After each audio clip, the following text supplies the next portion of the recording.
दोस्तों, प्रवी का प्यार भरा प्रणाम। दोस्तों, अंदाज शायराना यह एपिसोड शुरू किए हुए 1 साल पूरा हो रहा है। 516 वीडियोस अब तक मैं अंदाज शायराना के अपलोड कर चुका हूं। उर्दू भाषा में जो शायरी है उसका एक बहुत ही महत्वपूर्ण स्थान है।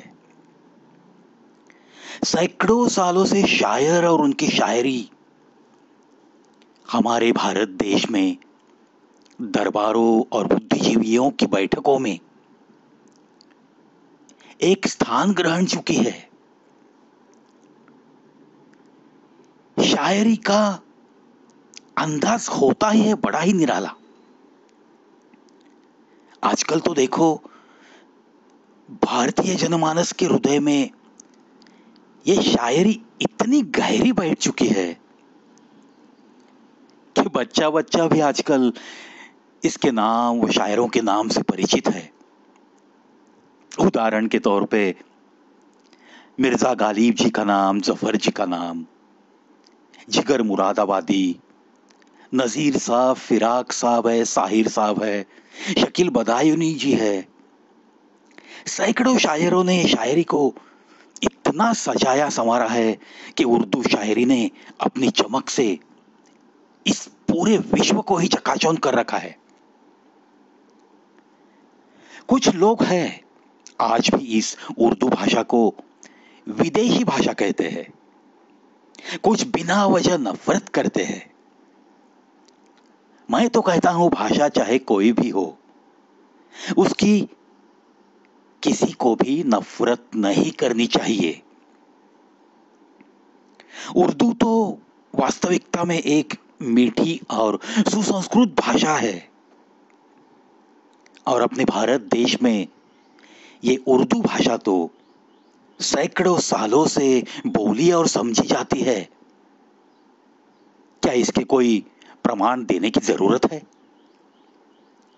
बिल्कुल इतर जो कुछ भाषा है अपने भारत देश में, ऐसा ही उर्दू भाषा का यहां स्थान है।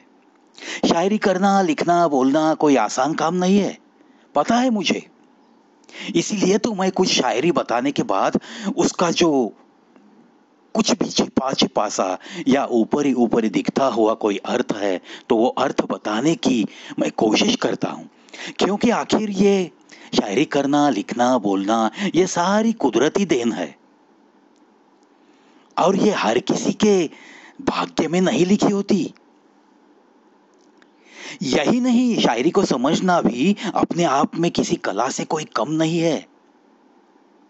कुछ शायर थे ऐसे हैं, एक एक शेर में पूरी जिंदगी का अफसाना लिख देते हैं। दर्द, खुशी जैसे शेरों में सजीव हो उठती है और इनका दूरगामी प्रभाव तो देखो। वो प्रभाव इतना है कि सैकड़ों साल पूर्व कुछ कहे गए, कुछ लिखे हुए शेर आज भी आज के ही मालूम होते हैं।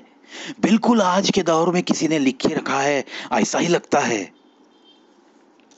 इसलिए ये जो उर्दू शायर है, मिर्जा गालिब साहब है, मीर साहब है, मोमिन हाली है, कितने सारे नाम लेंगे, बशीर बदर साहब है, साहिर लुधियानवी जी है। इन सारे लोगों को तहे दिल से मैं तो नमन ही करते रहता हूं। और दोस्तों, मुझे इतने सारे एपिसोड्स अंदाज शायराना के 516 एपिसोड्स, 516 वीडियोस अपलोड करने में आपने जो सहकार्य दिया है उसके लिए आपको भी तहे दिल से नमन करता हूं। चलो आज की कुछ पंक्तियां सुनाता हूं। माफ तो बार बार कर सकते हैं मगर भरोसा बार बार नहीं कर सकते हैं। क्या बात है। जब भी देखता हूं किसी गरीब को मस्त हंसते हुए तो यकीन आ जाता है कि खुशियों का ताल्लुक दौलत से नहीं होता, खुशियों का ताल्लुक दौलत से नहीं होता। आपके तलवे चाटने वाले अक्सर मौका पाते ही ऐसा वार करते हैं कि आपके पैरों तले की जमीन खिसक जाती है।